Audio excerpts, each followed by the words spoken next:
Oh yes! Hallo und ein herzliches Willkommen hier bei Hanks VR. Ja, ein bisschen spontaner Livestream heute, denn ich habe das voll verpennt irgendwie. Aber für diejenigen, die es nicht wussten, nun, heute präsentiert Sony an einer Konferenz, wo nicht viele Leute anwesend sein werden, zumindest nicht an der Besammlung dort, aber hier online werden die was Cooles präsentieren und zwar live. Und ja, die werden irgendwas von der PlayStation 5 präsentieren. Was genau ist noch Spekulation? Sie wollen auf jeden Fall die Spezifikation zeigen, also was die PlayStation 5 kann. Mich interessiert das vom technischen Bereich von diesem Aspekt her eigentlich darum, dass je nachdem eine PlayStation VR 2 richtig fette Bilder zeigen kann oder halt eher noch die PlayStation VR 1 benutzt werden muss. Auf jeden Fall bin ich gespannt. Ich grüße alle hier da draußen. Ich bin auch immer wieder am Refreshen von der Seite, aber ich sehe noch nichts. Und es soll genau jetzt um 17 Uhr passieren. Ich schalte jetzt mal ein bisschen auf das Bild um. Ich will auch nicht lange labern hier, beziehungsweise sobald dieser Stream losgeht. Aber momentan sehe ich nichts. Ja, ich gehe mal kurz auf die Seite. Ne, ich bin eigentlich überall immer auf der Seite, also sogar doppelt vertreten auf dieser Seite. Und ich bin echt gespannt, ob da jetzt irgendwann mal was passieren sollte. Es ist halt immer so bei diesen Livestreams, das wird nicht gleich sofort gezeigt. Die wollen ein bisschen noch die Meute anregen, ne, dass da alle sich tummeln und so. Aber es wäre mal schön, wenn wir schon mal so eine Videobotschaft hätten oder sowas, wo man draufklicken kann. Naja, auf jeden Fall, ich begrüße mal Orkney VR, dann den Daedalus und natürlich auch den Gringo, der Gringo und Hoodie. Hoodie ist ein treues Mitglied, das seht ihr schon an seinen schönen kleinen Emoji. Also vielen herzlichen Dank, dass du mein Mitglied bist, da freue ich mich richtig und du bist das erste Mitglied. Also Leute, wenn ihr auch Mitglied sein wollt, hier bei Hanks VR, kein Problem, kostet eine Mücke, um dabei sein zu können. Ihr unterstützt mich dadurch ein bisschen und auch die ganzen Livestreams und die ganzen Gadgets und so weiter, die ich hier präsentiere bei Hanks VR, die werden damit ein bisschen zumindest finanziert. Außerdem kriegt ihr natürlich auch Bilder zu sehen, also gewisse Videos auch, die vorab schon mal von mir gepostet werden, aber das ist halt nur für Mitglieder, also falls ihr das wollt, falls ihr dabei sein wollt, ja, guckt mal vorbei. So, auf jeden Fall tut sich hier noch nichts und ja, nix, ne? Tut sich nichts, aber nix ist da. Ich muss auf YouTube. Wie auf YouTube? Echt jetzt? Auf YouTube. Aber es hieß ja hier. Hier sollte das Ganze kommen. Aber okay, ich gehe mal auf YouTube, wenn du das meinst. Bin ich gespannt. YouTube. Oh. Hallo? YouTube. So. Der Stream ist leider auf Englisch. Der wird auf Englisch sein. Das wurde schon mal angekündigt auf Twitter. Hallo, Lukas Seger. Ja, ich gebe mal hier ein PS5. Vielleicht finden wir ja hier noch was. Ah, guck mal. Doc reagiert. Nee, das ist nicht. Also es heißt ja eigentlich Review. Hey, und vielen Dank fürs Abo. Super. Ich glaube, das war ein Abo, ne? So. Aber hier passiert noch nichts. Hier ist die französische Version. Da ist auch jemand am Stream. Ah, guck mal. Das könnte es doch sein. Nee, das ist kein Video, kein Livestream. Road to, ja, vielleicht hier. Willkommen in der Casino-Welt. Ja, wir machen mal ein bisschen Pause. Sind schon live, sorry. Läuft schon. Echt? Mann, oh Mann. Habe ich es jetzt echt verpasst hier? Das geht doch gar nicht. Das sollte ja eigentlich hier gezeigt werden, oder nicht? Dann sagt mir doch mal bitte, wo die sind. Schickt mal irgendwie einen Link hier oder kann mir jemand im Discord einen Link schreiben. Das wäre vielleicht cool. Dann könnte ich das wirklich mal angucken hier. Ja? Mann, oh Mann, oh Mann. Einfach mich mal kurz anschreiben. Ich guck noch mal. Ah, da ist es ja. for the fantastic games. So, Which is to say that game creators matter. Anything we can do to make life easier for the game creators or help them realize their dreams, we will do. So, about once every 2 years, I take a tour of the industry. I go to the various developers and publishers, sit down, and discuss how they're doing with the current consoles and what they'd like to see in future consoles. This requires weeks on the road, as reaching the bulk of the game creators involves talking to well over 100 people at something like 24 publishers and developers. And it is incredibly valuable.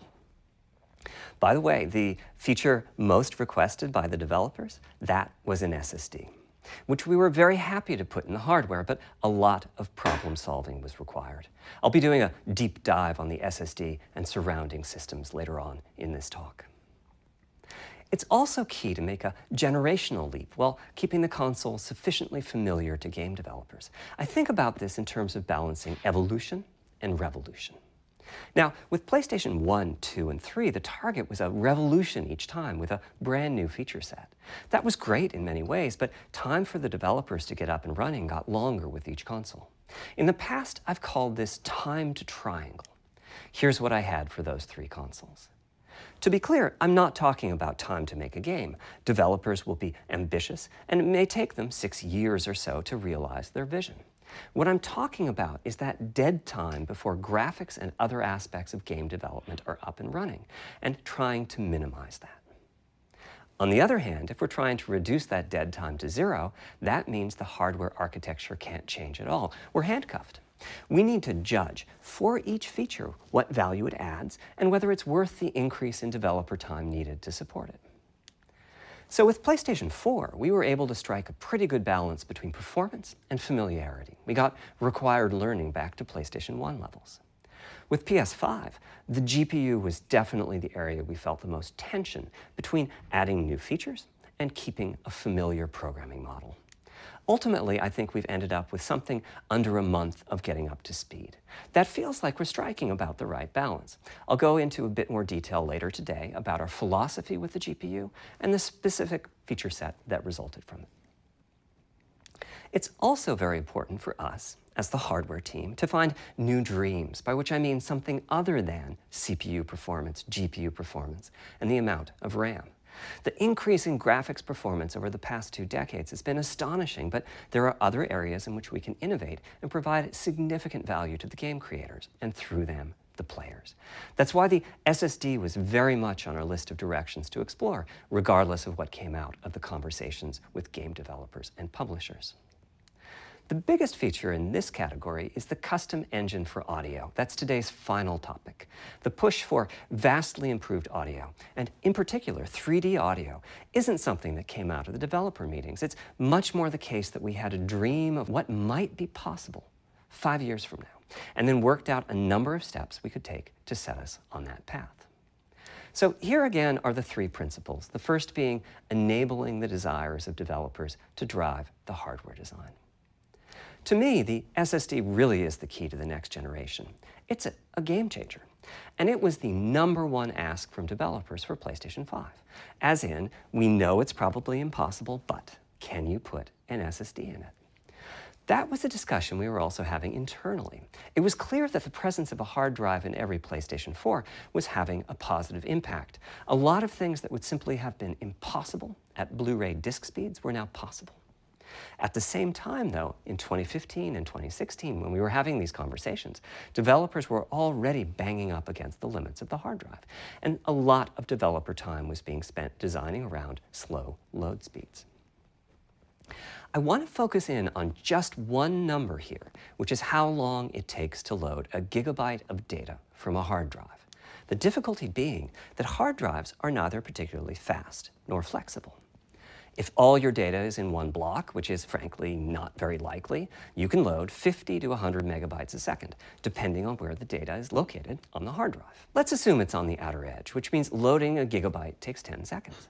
If you compress your game packages, you can fit more data on the Blu-ray disc and also effectively boost your hard drive read speed by the compression ratio. We support zlib decompression on PlayStation 4 that gets you something like 50% more data on the disk and 50% higher effective read speed.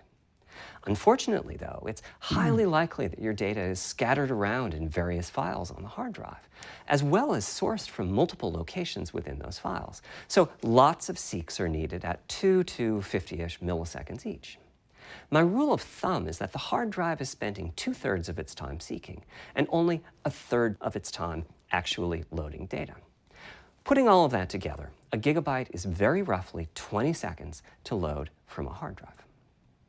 Now, a gigabyte is not much data. Games are using 5 or 6 gigabytes of RAM on PlayStation 4, so boot times and load times can get pretty grim.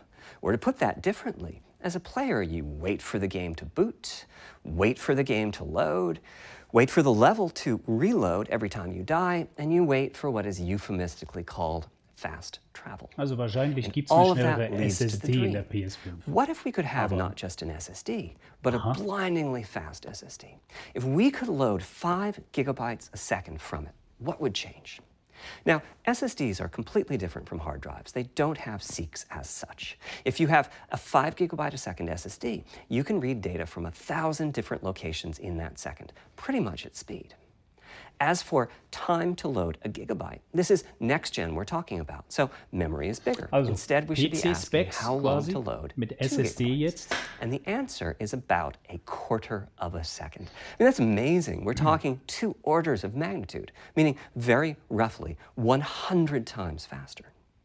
Which means at 5 gigabytes a second for the SSD, the potential is that the game boots in a second. There are no load screens. The game just fades down while loading a half dozen gigabytes and fades back up again. Same for a reload. You're immediately back in the action after you die. And fast travel becomes so fast it's blink and you miss it. As game creators, we go from trying to distract the player from how long fast travel is taking, like those Spider-Man subway rides, to being so blindingly fast that we might even also have to slow that kurzer transition down. Zusammenschnitt. Pretty cool, Schlussendlich right? sagt er, But for dass die me, this is PlayStation not 5 the primary reason to kürzere change from a hard drive Ladezeit to an bekommt. SSD. The primary reason for an ultra-fast SSD is that it gives the game designer freedom. Or to put that differently, with a hard drive, the 20 seconds that it takes to load a gigabyte can sabotage the game that the Das developer heißt, is auch trying to create. Texturen können schneller I think geladen werden. almost all of us in the room have Texturen experienced Streaming this, maybe in different wird auch ways. schneller gehen, Say das we're heißt making an bessere adventure Grafik game and we have in 2 Games, rich Shader. environments where we each want enough textures and models to fill memory. Kennen wir ja aus Which you dem can do as long PC-Bereich, as you ne? have a long staircase or elevator ride or a windy corridor where you can ditch the old assets and then take 30 seconds or so to load the new assets. Also Having a auch 30-second Modelle elevator werden ride natürlich is a schneller little geladen. extreme. Das heißt, es More können realistically, we mehrere probably chop the Modelle world into a number gleichzeitig of smaller dargestellt pieces werden, and then do ohne some dass da irgendwie calculations Sachen with aufploppen. sight lines and run speeds like we did for Haven City when we were making Jack 2. The game is 20 years old, but not much has changed since then. All those twisty passages are there for a reason. There's a whole subset of level design dedicated to this sort of work, but still, it's a giant distraction for a team that just wants to make their game.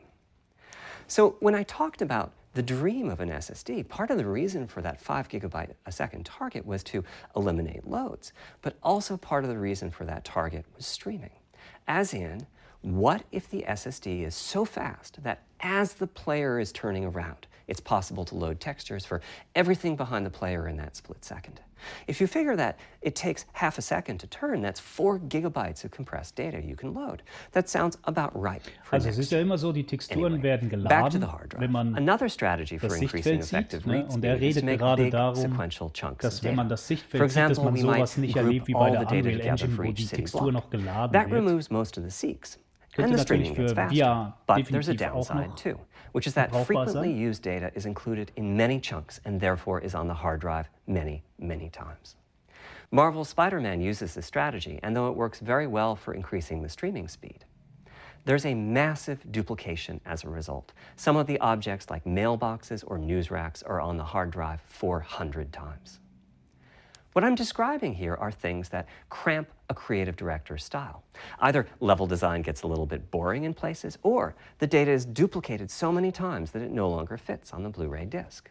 And you end up with hard limits on the player's run speed or Stimmt, driving zweifellos. speed. The Momentan player can't go wird faster noch than nichts the so load richtig speed verraten. from the hard drive. Das kennen wir irgendwie schon. And Das wurde finally, alles schon I'm sure beredet. many of you have noticed that after a patch download, a PlayStation 4 will sometimes take a long time to install the patch. That's because when just part of a file has been changed, the new data can be downloaded pretty quickly. But before the game boots up, a brand new file has to be constructed that includes the changed portion. Otherwise, every change would add a seek or two. Even so, you can occasionally see this happening on game titles. They start to hitch once they get patched enough. With an SSD, though, no seeks, so no need to make brand new files with the changes incorporated into them, which means no installs as you know them today. There's yet one more benefit, which is that system memory can be used much more Die efficiently. werden auch nicht zuerst On runtergeladen und PlayStation dann 4, installiert game quasi, data on the sondern hard es drive läuft ein feels very bisschen so wie bei distant and Steam. difficult to use. Das wird By the time you heruntergeladen und realize gleichzeitig you need a piece of installiert. data, it's So wie much ich too das late to go verstehe. out and load it. So system memory has to contain all of the data that could be used in the next 30 seconds or so of gameplay. That means a lot of the 8 gigabytes of system memory is idle. It's just waiting there to be potentially used. Anmerkung. Oh, On okay. PlayStation 5, though, the SSD is very close to Danke. being like more RAM. Typically, it's fast enough that when you realize you need a piece of data, you can just load it from the SSD and So. use it. There's no need hoffe, to es have ist lots besser. of data parked Danke, in Kai. system memory waiting to potentially be used. A different way of saying that is that most of RAM is working on the game's behalf.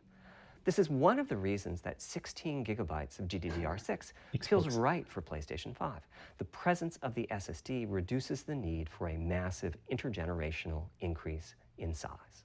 So back to the dream of the SSD. Here's the set of targets. Boot the game in a second. No load screens. Design freedom, meaning no twisty passages or long corridors. More game on the disk and more game on the SSD. And finally, those patch installs go away. The reality, though, is that the SSD is just one piece of the puzzle. There's a lot of places where bottlenecks can occur in between the SSD and the game code that uses the data.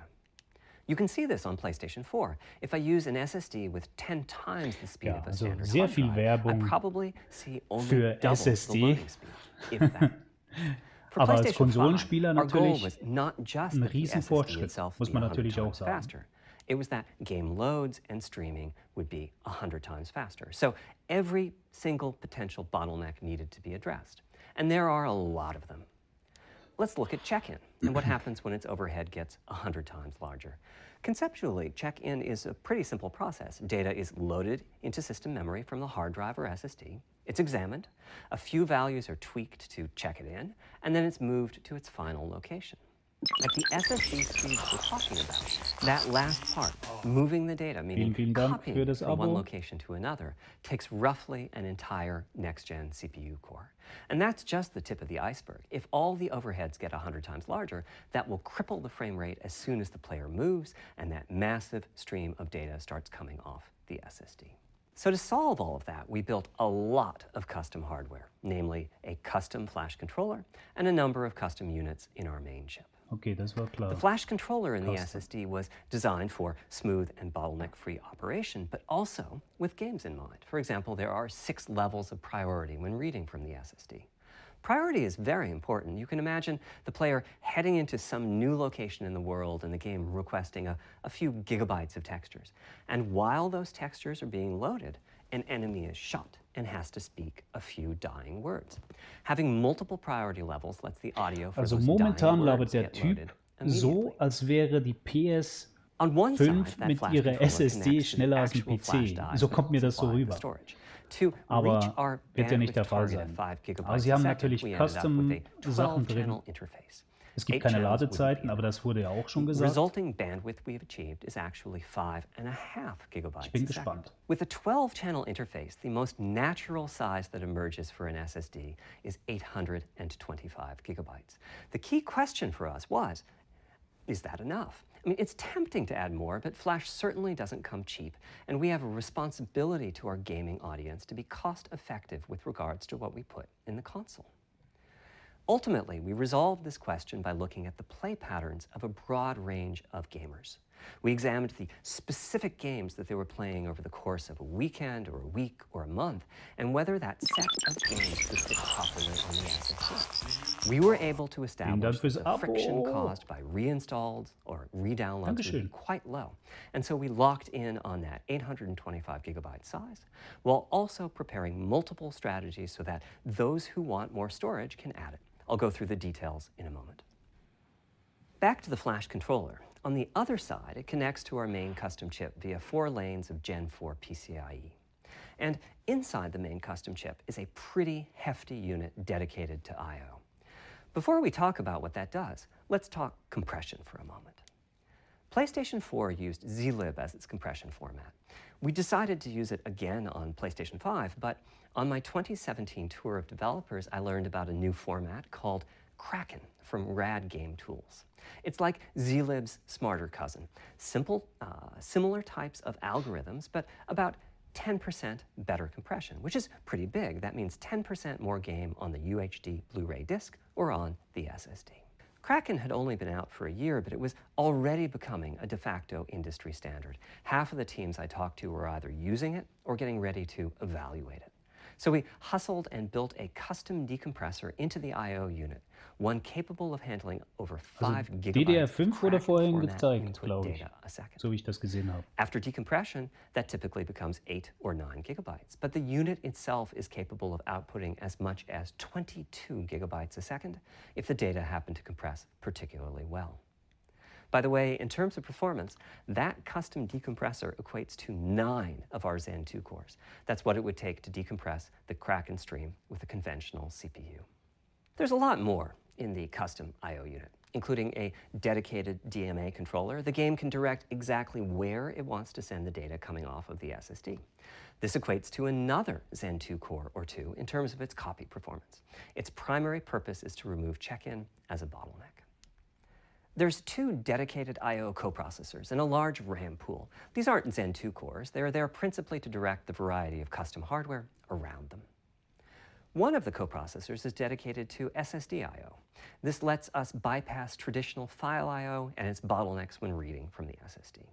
The other is responsible for memory mapping, which I know doesn't sound like anything related to the SSD, but a lot of developers map and remap memory as part of file I/O, and this too can become a bottleneck. There are coherency engines to assist the coprocessors. Coherency comes up a lot in places. Probably the biggest coherency issue is stale data in the GPU caches. Flushing all of the GPU caches whenever the SSD is read is an unattractive option. It could really hurt the GPU performance. So we've implemented a gentler way of doing things, where the coherency engines inform the GPU of the overwritten address ranges, and custom scrubbers in several dozen GPU caches do pinpoint evictions of just those address ranges. The best thing is, as a game developer, when you read from the SSD, Also im you don't need to Prinzip know any of this. ist die You don't PS5, even need to know that your wenn man data so will, is eine compressed. You just defragmentierte indicate what data PS4. you'd like to read from your Also das original heißt, es hat uncompressed alles file seine and Ordnung. where Es you'd wird like to put it. richtig And the viel whole process Speicher of vorhanden loading it sein, aber auch happens geordneter invisibly Speicher. to you and at Und auch die very high ganzen speed. Streams, die da Back to the durchgehen, dream. Thanks to all of that surrounding wird das so hardware, our geordnet sein, dass da 5.5 viel gigabytes mehr a Leistung second really should entsteht. translate into something like 100 times faster I/O than PS4 and allow the dream of no load screens and super fast streaming to become a reality. Having said that, expandability of our SSD is going to be quite important. Flash is costly, and you may very well want to add storage to whatever we put in the console. Now, the kind of storage you need depends on how you're going to use it. If you have an extensive PlayStation 4 library and you'd like to take advantage of backwards compatibility to play those games on PlayStation 5, then a large external hard drive is ideal. You can leave your games on the hard drive and play them directly from Also there, die thus saving the pricier Abwärtskompatibilität, SSD storage for your PlayStation 5 die ist titles. gewährleistet. Or you can copy your Also active das heißt, ihr PlayStation 4 bekommt sehr titles to viele the Titel auf SSD. diese If your SSD purpose in drauf. adding more storage is to play PlayStation 5 titles, though, Also die haben sehr ideally viel you would add Speicherplatz, sagen wir es to mal so, SSD ne? storage. We will be supporting certain M2 SSDs. These are internal drives that you Ja, can die get on Frage the ist, open market wie and schaut sie aus? install in a bay in the PlayStation 5. As for which ones we support and when, I'll get to that in a moment. They connect through the custom I/O unit, just like our SSD does. So they can take full advantage of the decompression, I/O coprocessors, and all the other features I was talking about. Here's the catch, though. That commercial drive has to be at least as fast as ours. Games that rely on the speed of our SSD need to work flawlessly with any M2 drive. When I gave the Wired interview last year, I said that the PlayStation 5 SSD was faster than anything available on PC. At the time, commercial M2 drives used PCIe 3.0, and 4 lanes of that cap out at 3.5 gigabytes a second. In other words, no PCIe 3.0 drive can hit the required spec. M2 drives with PCIe 4.0 are now out in the market. We're getting samples and seeing 4 or 5 gigabytes a second from them. By year's end, I expect there will be drives that saturate 4.0 and support 7 gigabytes a second. Having said that, we are comparing apples and oranges, though, because that commercial M2 drive will have its own architecture, its own flash controller, and so on. For example, the NVMe specification lays out a priority scheme for requests that the M2 drives can use. And that scheme is pretty nice, but it only has 2 true priority levels. Our drive supports 6. We can hook up a drive with only 2 priority levels, definitely, but our custom I/O unit has to arbitrate the extra priorities rather than the M2 drive's flash controller. And so the M2 drive needs a little extra speed to take care of issues arising from the different approach. That commercial drive also needs to physically fit inside of the bay we created in PlayStation 5 for M2 drives. Unlike internal hard drives, there's unfortunately no standard for the height of an M2 drive, and some M2 drives have giant heat sinks. In fact, some of them even have their own fans. Right now, we're getting M2 drive samples and benchmarking them in various ways. When games hit beta as they get ready for the PlayStation 5 launch at year-end, we'll also be doing some compatibility testing to make sure that the architecture of particular M2 drives isn't too foreign for the games to handle. Once we've done that compatibility testing, we should be able to start letting you know which drives will physically fit and which drive samples have benchmarked appropriately high in our testing. It would be great if that happened by launch, but it's likely to be a bit past it. So please hold off on getting that M2 drive until you hear from us. Okay, back to our principles. Balancing evolution and revolution is the second of them. This was definitely a recurring theme with the GPU. We need new GPU features and capabilities. If we only have more performance, it's not really a new generation of console. Okay, of course, many of these capabilities result in more performance. That's part of why a PlayStation 5 teraflop is more powerful than a PlayStation 4 teraflop. But we aren't just looking for the performance. We also need the ability to do something with the GPU that could not have been done before.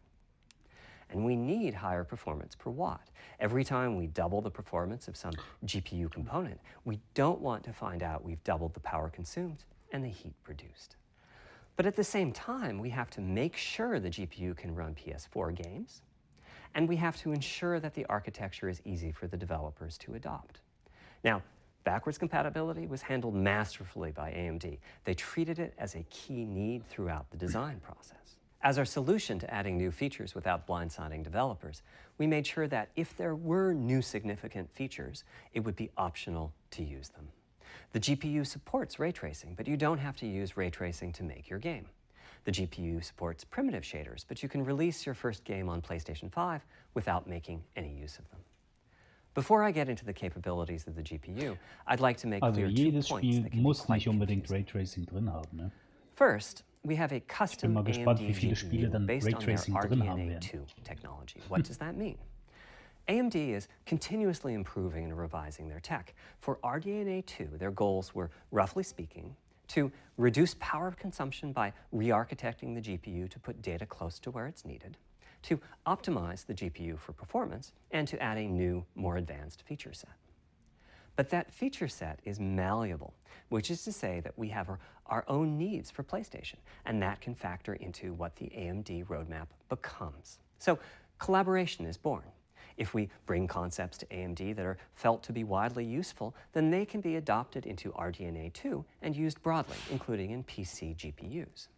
If the ideas are sufficiently specific to what we're trying to accomplish, like the GPU cache scrubbers I was talking about, Also then momentan they end wird up nur being geredet, just dass for viel us. erreicht werden If you see a möchte similar discrete und dass die GPU Hardware dazu available as a bräuchten. PC card at Also die roughly muss so the same stark time sein. as we Aber was release die on erreichen console, möchten, über das that means labert our er noch nicht. collaboration with AMD succeeded in producing technology Grün. useful in both worlds. It doesn't mean that we as Sony simply incorporated the PC part into our console.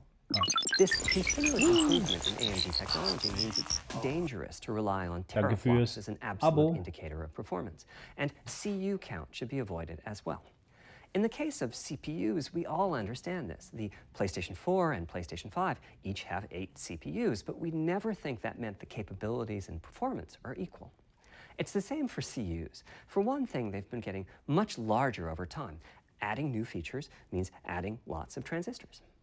In fact, the transistor Ja, wenn man count mehr for a Features PlayStation reinbaut, 5 braucht man CU mehr is Transistor. Das ist klar. 62% larger than the transistor count for a PlayStation 4 CU. Second, the PlayStation 5 GPU is backwards compatible with PlayStation 4. What does that mean?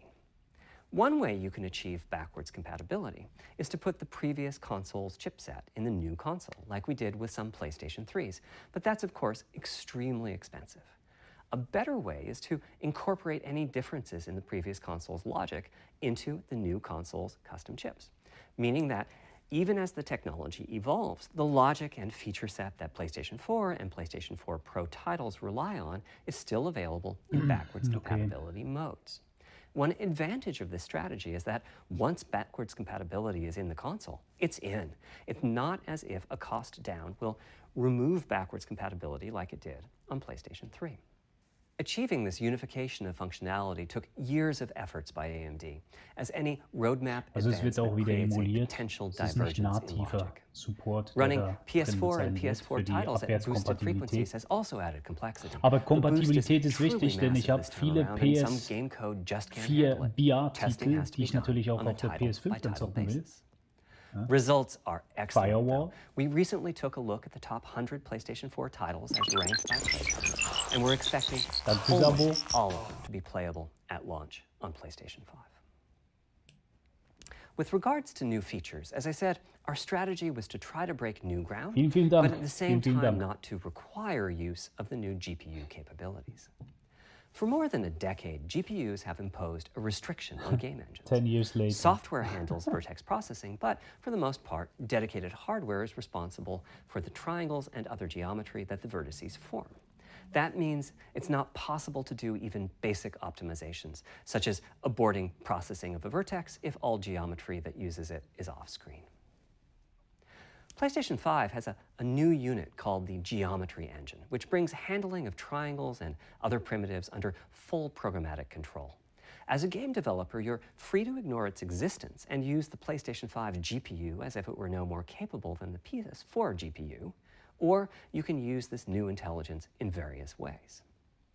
Simple usage could be performance optimization, such as removing backfaced or off-screen vertices and triangles. More complex usage involves something called primitive shaders, which allow the game to synthesize geometry on the fly as it's being rendered. It's a brand new capability. Using primitive shaders on PlayStation 5 will allow for a broad variety of techniques, including smoothly varying level of detail, addition of procedural detail to close-up objects, and improvements to particle effects and other visual special effects. Another major new feature of our custom RDNA 2-based GPU is ray tracing, using the same strategy as AMD's upcoming PC GPUs. The CUs contain a new specialized unit called the intersection engine, which can calculate the intersection of rays with boxes and triangles. To use the intersection engine, first you build what is called an acceleration structure. It's data in RAM that contains all of your geometry. There's a specific set of formats you can use. There are variations on the same BVH concept. Ich glaube, das sind alles nur technische Daten, aber Sony kann auch überraschen. Schließlich kommt vielleicht Silent Hills doch noch raus. While the intersection engine is processing the requested ray triangle or ray box intersections, the shaders are free to do other work. Having said that, the ray tracing instruction is pretty memory intensive, so it's a good mix with logic-heavy code. There's of course no need to use ray tracing. PS4 graphics engines will run just fine on PlayStation 5, but it presents an opportunity for those interested. I'm thinking it'll take less than 1 million rays a second to have a big impact on audio. That should be enough for audio occlusion and some reverb calculations. With a bit more of the GPU invested in ray tracing, it should be possible to do some very nice global illumination. Having said that, adding ray-traced shadows and reflections to a traditional graphics engine could easily take hundreds of millions of rays a second, and full ray tracing could take billions. How far can we go? I'm starting to get quite bullish. I've already seen a PlayStation 5 title that's successfully using ray tracing-based reflections in complex animated scenes with only modest costs. Another set of issues for the GPU involved size and frequency. How big do we make the GPU, and what frequency do we run it at? This is a balancing act. The chip has a cost, and there's a cost for whatever we use to supply that chip with power and to cool it. In general, I like running the GPU at higher frequency. Let me show you why. Here's 2 possible configurations for a GPU roughly of the level of the PlayStation 4 Pro. This is a thought experiment. Don't take these configurations too seriously. Also nicht ernst nehmen. If you just calculate teraflops, you get the same number. But actually, the performance is noticeably different because teraflops is defined as the computational capability of the vector ALU. That's just one part of the GPU. There are a lot of other units. And those other units all run faster when the GPU frequency is higher. At 33% higher frequency, rasterization goes 33% faster. Processing the command buffer goes that much faster. The L2 and other caches have that much higher bandwidth, and so on. About the only downside is that system memory is 33% further away in terms of cycles. But the large number of benefits more than counterbalance that. As a friend of mine says, a rising tide lifts all boats. Das ist die PS5. Also, it's easier to fully use 36 CUs in parallel than it is to fully use 48 CUs. When triangles are small, it's much harder to fill all those CUs with useful work. So there's a lot to be said for faster, assuming you can handle the resulting power and heat issues, which frankly, we haven't always done the best job at. Part of the reason for that is, historically, our process for setting CPU and GPU frequencies has relied on some heavy-duty guesswork with regards to how much electrical power games will consume and how much heat will be produced as a result inside of the console. Power consumption varies a lot from game to game. When I play God of War on my PS4 Pro, I know the power consumption is high just by the fan noise. But power isn't simply about engine quality. It's about the minutiae of what's being displayed and how. It's counterintuitive, but processing dense geometry typically consumes less power than processing simple geometry, which is, I suspect, why Horizon's map screen, with its low triangle count, makes my PS4 Pro heat up so much. Okay, das kennen wir auch, ne? Die PS5 soll ja weniger Hitze entwickeln oder einen guten Lüfter haben. Vor allem der Lüfter, der stört ja während dem Zocken. And prepare a cooling solution that we think will be quiet at that power level. If we get it right, fan noise is minimal. If we get it wrong, the console will be quite loud for the higher power games, and there's even a chance that it might overheat and shut down if we misestimate power too badly. PlayStation 5 is especially challenging because the CPU supports 256-bit native instructions that consume a lot of power. These are great here and there, but presumably only minimally used. Or are they? If we plan for major 256-bit instruction usage, we need to set the CPU clock substantially lower or noticeably increase the size of the power supply and fan. So, after much discussion, we decided to go with a very different direction on PlayStation 5. We built a GPU with 36 CUs. Mind you, RDNA 2 CUs are large. Each has 62% more transistors than the CUs we were using on PlayStation 4. So if we compare transistor counts, 36 RDNA 2 CUs equates to roughly 58 PlayStation 4 CUs. It is a fairly sizable GPU. Then we went with a variable frequency strategy for PlayStation 5, which is to say we continuously run the GPU and CPU in boost mode. We supply a generous amount of electrical power and then increase the frequency of GPU and CPU until they reach the capabilities of the system's cooling solution. It's a completely different paradigm. Rather than running at constant frequency and letting power vary based on the workload, we run at essentially constant power and let the frequency vary based on the workload. We then tackled the engineering challenge of a cost-effective and high-performance cooling solution designed for that specific power level. In some ways, it becomes a simpler problem because there are no more unknowns. There's no need to guess what power consumption the worst-case game might have. As for the details of the cooling solution, we're saving them for our teardown. I think you'll be quite happy with what the engineering team came up with. So, how fast can we run the GPU and CPU with this strategy? The simplest approach would be to look at the actual temperature of the silicon die and throttle the frequency on that basis. But that won't work. It fails to create a consistent PlayStation 5 experience. It wouldn't do to run a console slower simply because it was in a hot room. So rather than look at the actual temperature of the silicon die, we look at the activities that the GPU and CPU are performing and set the frequencies on that basis, which makes everything deterministic and repeatable. While we're at it, we also use AMD's Smart Shift technology and send any unused power from the CPU to the GPU so it can squeeze out a few more pixels. The benefits of this strategy are das, was quite von der large. CPU nicht Running gebraucht a wird, das wird der GPU dann was rübergegeben looking in like den an Prozess. unreachable target with the old fixed frequency strategy. Das ist schon mal gut. With this new paradigm, Also we're able to run way mehr over Power that. für In die fact, we have Grafikkarte. to cap the GPU frequency at 2.23 gigahertz so that we can guarantee that the on-chip logic operates properly. 36 CUs at 2.23 gigahertz is 10.3 teraflops, and we expect the GPU to spend most of its time at or close to that frequency and performance. Similarly, running the CPU at 3 gigahertz was causing headaches with the old strategy. But now we can run it as high as 3.5 gigahertz. In fact, it spends most of its time at that frequency. 3,5 Giga. That doesn't mean all games will be running at 2.23 gigahertz and 3.5 gigahertz. When that worst-case game arrives, it will run at a lower clock speed, but not too much lower. To reduce power by 10%, it only takes a couple of % reduction in frequency, so I'd expect any downclocking to be pretty minor. All things considered, the change to a variable frequency approach will show significant gains for PlayStation gamers. The final of our 3 principles was about finding new dreams. It's important for us on the hardware team to find new ways to expand or deepen gaming, and that's what led us to a focus on 3D audio. 3D As Audio. players, we experience the game through the visuals, through audio, and through the feedback we receive from the controller, such as rumble or haptics. Personally, I feel a game is just dead without audio. Visuals are, of course, important, but the impact of audio is huge as well. At the same time, the audio team on a game project has to do a lot with a little.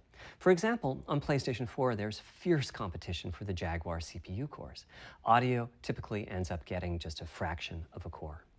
That's not much of a computational resource, particularly when you consider that the visuals run at 30 or 60 frames a second, but audio processing needs to happen at almost 200 times a second.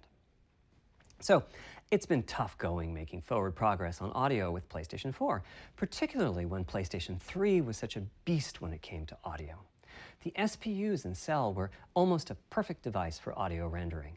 Simple pipelined algorithms could really take advantage of asynchronous DMA and frequently reached 100% utilization of the floating point unit. There's unfortunately nothing comparable on PlayStation 4. Probably the most dramatic progress in the PlayStation 4 generation has been with virtual reality. Yes. The PSVR hardware has its own audio unit. It supports about 50 pretty decent 3D sound sources. And this provided a hint as to where we could go with audio, as well as some valuable experience.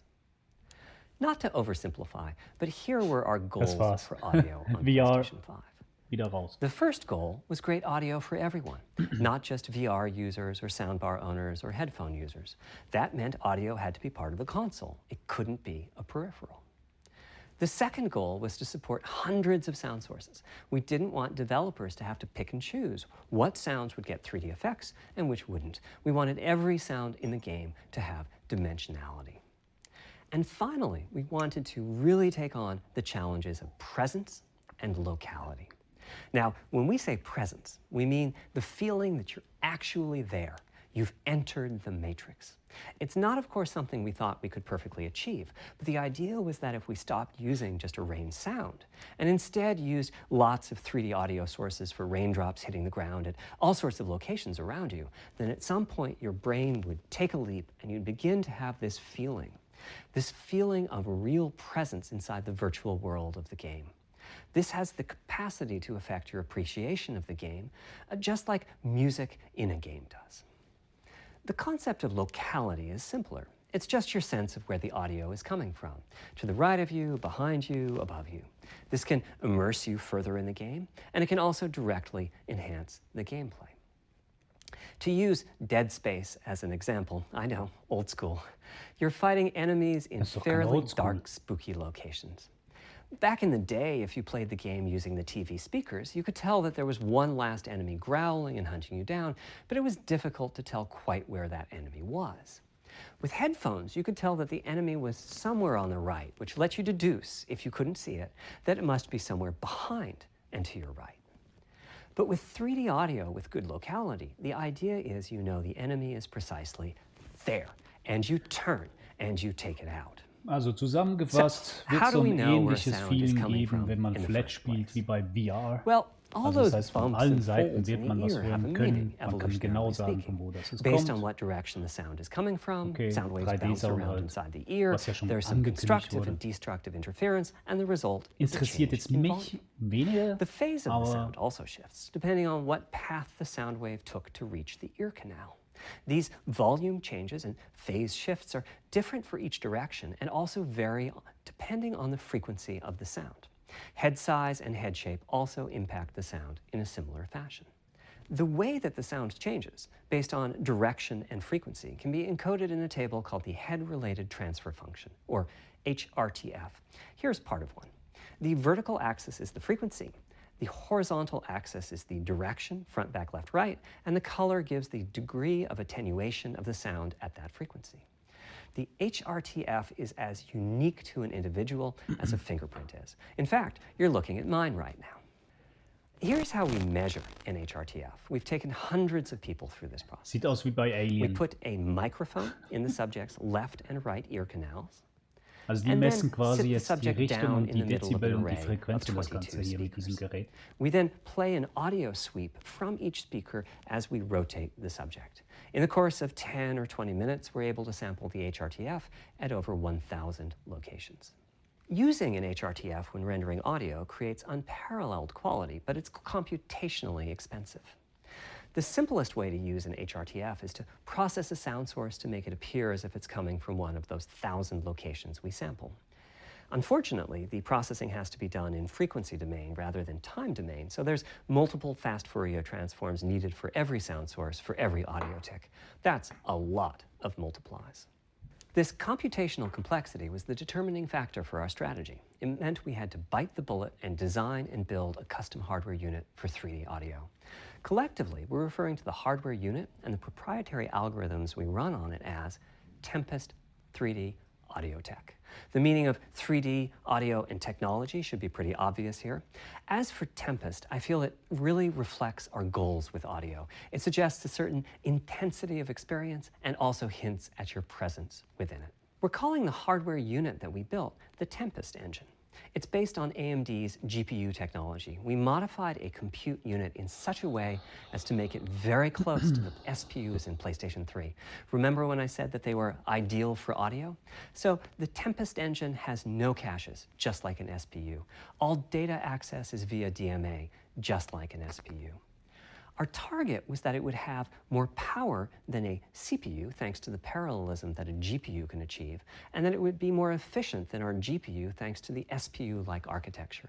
The goal being to make possible near 100% utilization of the CU's vector units.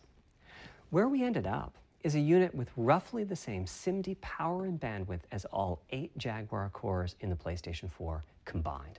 If we were to use the same algorithms as PSVR, that's enough for something like 5,000 sound sources. But of course, we want to use more complex algorithms, and we don't need anything like that number of sounds. It would have been wonderful if a simpler strategy, such as using Dolby Atmos peripherals, could have achieved our goals, but we wanted 3D audio for all, not just those with licensed soundbars or the like. Also, we wanted many hundreds of sound sources, not just the 32 that Atmos supports. And finally, we wanted to be able to throw an overwhelming amount of processing power at the problem, and it wasn't clear what any peripheral might have inside of it. In fact, with the Tempest engine, we've even got enough power that we can allocate some to the games, to the extent that games want to make use of convolution reverb and other algorithms that are either computationally expensive or need high bandwidth. But the primary purpose of the Tempest engine remains 3D audio. Now, 3D audio is a major academic research topic. It's safe to say that no one in the world has all of the answers. And the set of algorithms that has to be invented, tuned, or implemented to realize our vision for 3D audio is immense. For example, use of HRTFs in games is quite complex. Before, I talked about making a sound source appear as if it's coming from one of those 1,000 HRTF sample locations. But for high-quality 3D game audio, we have to handle other possibilities. The sound source might not be at one of the 1,000 HRTF sample locations, so we have to blend the HRTF data from the closest locations that we have sampled. The sound source might be moving, which needs very special handling as that blend keeps changing, and that can cause phase artifacts in the resulting audio. Or the sound source might have a size to it, meaning it should feel as if it's coming from an area rather than a single point. There's also whole categories of approaches to be handled. 3D audio can be implemented using individual processing of 3D sound sources. But alternatively, ambisonics can be used for 3D audio. Ambisonics being somewhat like the spherical harmonics used in computer graphics. And finally, there's audio devices. The player might be using headphones or TV speakers or have a higher-end surround sound setup with 6 or more speakers, all of which need different approaches. That's a lot of variations. It's nice to have the computational resources of the Tempest engine, but it's clear that achieving our ultimate goals with 3D audio is going to be a multi-year, step-by-step process. Having said that, headphone audio implementation is largely complete at this time. It was a natural place for us to start. With headphones, we control exactly what each ear hears, and therefore the algorithmic development and implementation are more straightforward. For TV speakers and stereo speakers, we're in the process of implementing virtual surround sound. The idea being that if you're sitting in a sweet spot in front of the TV, then the sound can be made to feel as if it's coming from any direction, even behind you. Virtual surround sound has a lot in common with 3D audio on headphones, but it's more complex because the left ear can hear the right speaker and vice versa. We have a basic implementation of virtual surround sound up and running. We're now looking at increasing the size of that sweet spot, which is to say, making the area you need to be in to feel the 3D effect larger, and we're also working to boost the sense of locality. Headphone audio is the current gold standard for 3D audio on PlayStation 5, but we're going to see what we can do to bring virtual surround sound to a similar level, after which we'll start in on setups with more speakers, such as 6-channel surround sound. It's now to the point where some of the PlayStation 5 games in development are extensively using these systems. One of the game demos allows you to toggle between conventional PlayStation 4-style stereo audio and our new 3D audio. I listened with just an ordinary pair of over-the-ear headphones, and wow, I could feel a difference. 3D audio has that dimensional feel to it. Conventional stereo audio feels smashed flat by comparison. The improvement is obvious. So, a big advancement, but have I entered the matrix? Does my brain believe I'm really there, like I was talking about earlier when I explained our target of presence? Well, the answer is no. But you've probably caught on to what's missing here, namely whose HRTF was being used.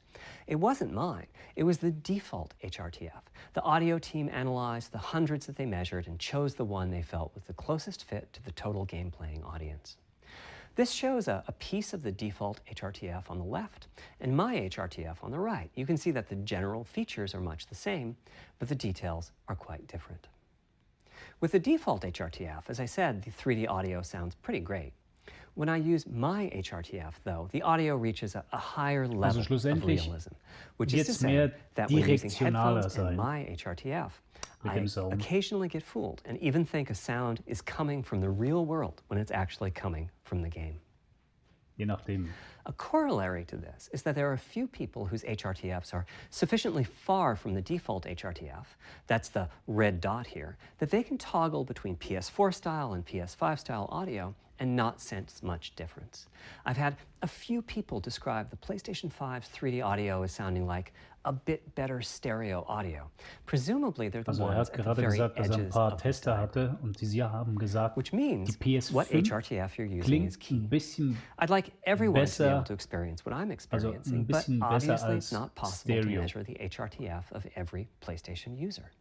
That means Ein wenig ein HRTF bisschen selection besseres and synthesis are going to be big Stereo-Gerät topics going quasi. forward as the Tempest technology PS5 matures. At PlayStation 5 launch, we'll be offering a choice of 5 HRTFs. There's a simple test where you pick the one that gives you the best locality. That's just the first step, though. This is an open-ended research topic. Maybe you'll be sending us a photo of your ear, and we'll choose a neural network to pick the closest HRTF in our library. Maybe you'll be sending us a video of your ears and your head, and we'll make a 3D model of them and synthesize the HRTF. Maybe you'll play an audio game to tune your HRTF. We'll be subtly changing it as you play and home in on the HRTF that gives you the highest score, meaning that it matches you the best. This is a journey we'll all be taking together over the next few years. Ultimately, we're committing to enabling everyone to experience that next level of realism. Hopefully, I've been able to illustrate a bit about our design and decision-making process today and why PlayStation 5 has the feature set that it does. Now comes the fun part. We get to see how the development community takes advantage of that feature set. I'm hoping for the completely unexpected. Will it come from audio, ray tracing, the capabilities of the SSD, or something else? I guess we'll find out soon enough. Thank you for your time today. What? Okay, Leute. Das war's schon. Ja, was kann man sagen? Ein bisschen zusammengefasst. Sie haben eine gleiche Architektur, aber ein bisschen aufgeräumt.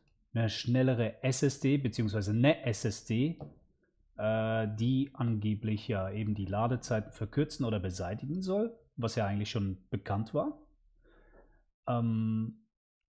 3D-Sound, auf das wurde eigentlich am meisten eingegangen, also dass es richtig direktional ist, betrifft aber nicht die VR-Spieler. Die VR-Spieler, das ist sowieso in der Brille drin verbaut, das Zeug, also wir haben nicht das Problem, aber natürlich für Flat-Spiele wird es vielleicht ein bisschen interessant sein. Es wurde gesagt, dass es ein bisschen ein besseres Stereo-Audio-Gerät sei, laut den Testern, die das vergleichen konnten angeblich.